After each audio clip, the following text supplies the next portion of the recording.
Bonjour, dans cette vidéo, on va s'intéresser aux puissances de 10. On va voir les puissances de 10 positives et les puissances de 10 négatives. Et l'objectif de cette vidéo, ça va être d'être capable de passer de la notation puissance à l'écriture décimale.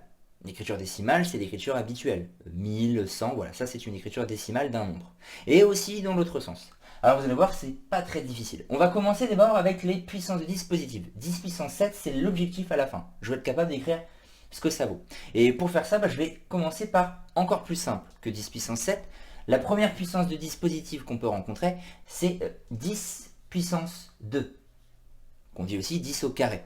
Qu'est-ce que c'est que 10 puissance 2? C'est tout simplement, par définition, 10 fois 10. C'est le nombre fois lui-même quand on met au carré.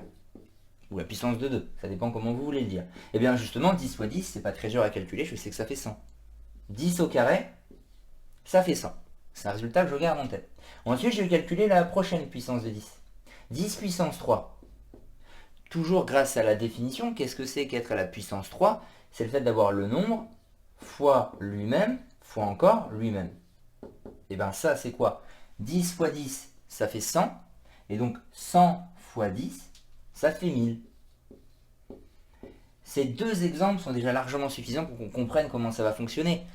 10 au carré, quand c'est un petit 2, on se retrouve avec 100, c'est-à-dire un 1 avec 2 zéros. 10 puissance 3, un 3, on se retrouve comme résultat à écrire 1000, un 1 avec 3 zéros. Bon, et bien, qu'est-ce qui se produit en fait à chaque fois que ma puissance augmente de 1? Je rajoute un fois 10. C'est ce qui se passe. Si j'écris 10 puissance 4, des fois 10, il va y en avoir 4. Et ça va me donner 10 000. Pourquoi? Bien parce qu'en rajoutant à chaque fois un fois 10, par rapport à mon résultat d'avant, je vais rajouter un 0.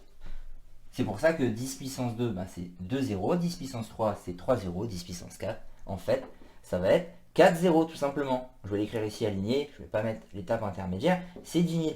Pourquoi je ne la mets pas l'étape intermédiaire? Parce que j'en ai plus besoin en fait. C'est bon, on a compris la règle. Quand je vais écrire 10 puissance 5, je vais tout simplement reprendre ce nombre et rajouter un 0. Je vais écrire un 1 avec 5 zéros. Là, il y en a 4, si je rajoute un, j'en aurai 5. Bon, la règle est facile. En fait, une puissance de 10 positive, ça va être un 1 avec autant de zéros que la valeur de l'exposant. Là, ici, l'exposant, il vaut 7, c'est 10 puissance 7. Et bien, son écriture décimale, c'est un 1 suivi de 7 zéros. J'en mets un là et j'en mets deux séries de 3. Voilà, 10 puissance 7, en fait, c'est 10 millions.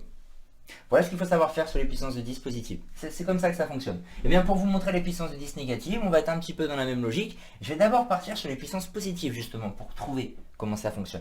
Je vais repartir de ça. 10 puissance 2. Bon, je viens de trouver que ça faisait 100.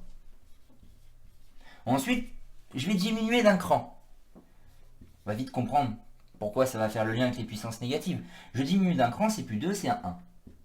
Et ça vaut quoi justement 10 puissance 1? C'est juste 10. Tout seul. Je vais continuer de diminuer ma puissance d'un cran. Donc de 1 va venir le cas 0. En fait, on peut appliquer encore pour ces deux-là la même règle qu'ici.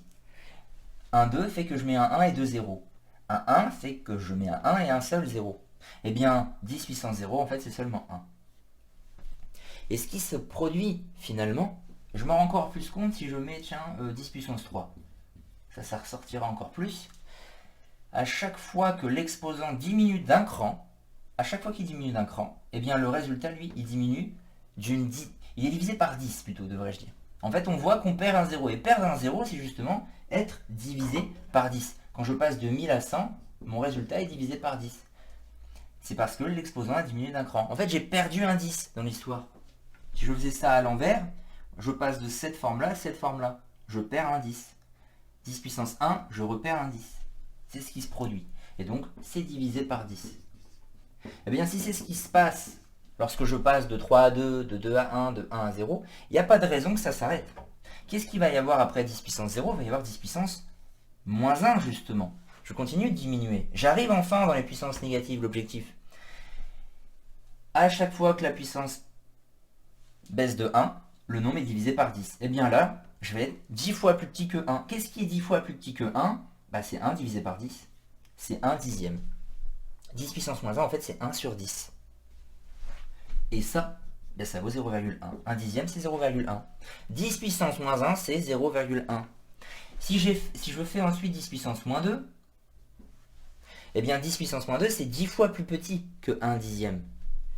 Que ça. Qu'est-ce qui est 10 fois plus petit que 1 dixième? Bien justement 1 centième. Ceci. 0,01. Accessoirement, qu'on pourrait écrire aussi comme ça. 1 centième. Bien c'est facile en fait. Les puissances de 10 négatives, on va aussi compter, mettre autant de zéros que la valeur ici.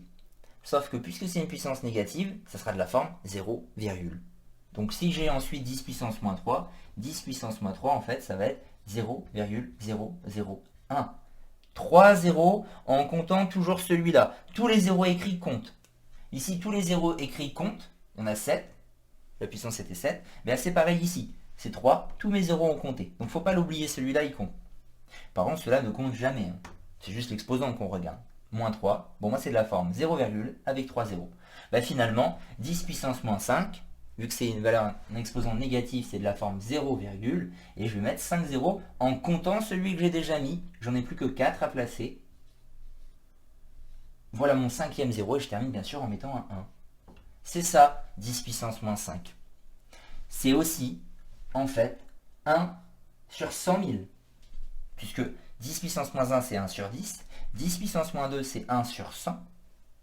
10 puissance moins 3, c'est 1 sur 1000. Mais c'est aussi 1 sur 100 000. Et 100 000, on sait l'écrire en puissance de 10 positive. 100 000, c'est un 1 avec 5 zéros. C'est 10 puissance 5.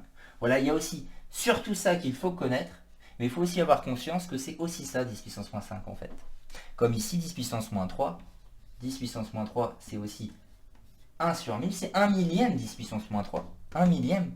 Et donc c'est aussi 1 sur 10 puissance 3. 1 divisé par 10 puissance 3. 1 millième.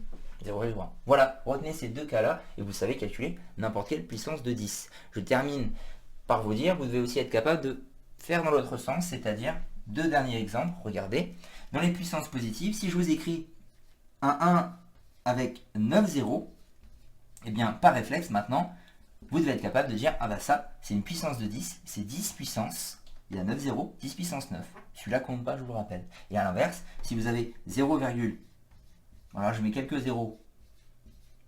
On compte 1, 2, 3, 4, 5, 6, 7, 8, 9. Et ça finit par un 1. Celui-là, je l'ai compté encore une fois. 9 zéros, mais c'est de la forme 0, c'est 10 puissance moins 9.